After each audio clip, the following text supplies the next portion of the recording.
God is both with form and formless. A devotee once asked Sri Ramakrishna, "Sir, why are there so many different opinions about the nature of God? Some say that God has form, while others say that he is formless. Why all this controversy?"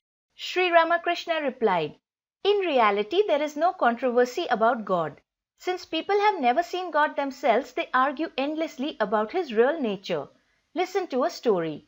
Once a man entered a wood and saw a small animal on a tree. He came back and told another man that he had seen a creature of a beautiful red color on a certain tree. The second man replied, "When I went into the wood, I also saw that animal. But why do you call it red? It is green." Another man who was present contradicted them both and insisted that it was yellow. Presently others arrived and contended that it was grey, violet, blue, and so forth and so on. At last they started quarrelling among themselves. To settle the dispute, they all went to the tree. They saw a man sitting under it. On being asked, he replied, "Yes, I live under this tree and I know the animal very well. All your descriptions are true. Sometimes it appears red, sometimes yellow, and at other times blue, violet, grey, and so forth. It is a chameleon, and sometimes it has no color at all.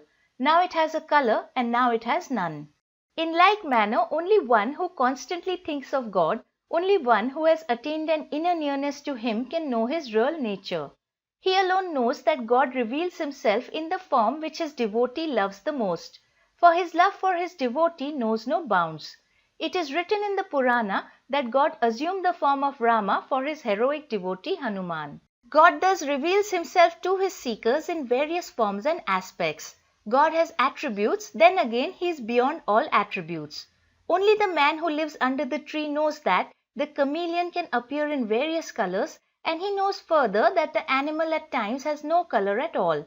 It is the others who do not know the chameleon who suffer from the agony of futile arguments. Form and formlessness in fact belong to one and the same reality. He who is formless is also endowed with form. To his devotees he reveals himself as having a form. The divine Satchit Ananda is like a great ocean and infinite expanse of water without any trace of the shore. Here and there some of the water has been frozen. Intense cold has turned it into ice. In the same way, under the cooling influence, so to speak, of the Bhakta's love, the infinite appears to take up a form. The rishis had the vision of the supersensuous spirit form and talked with it.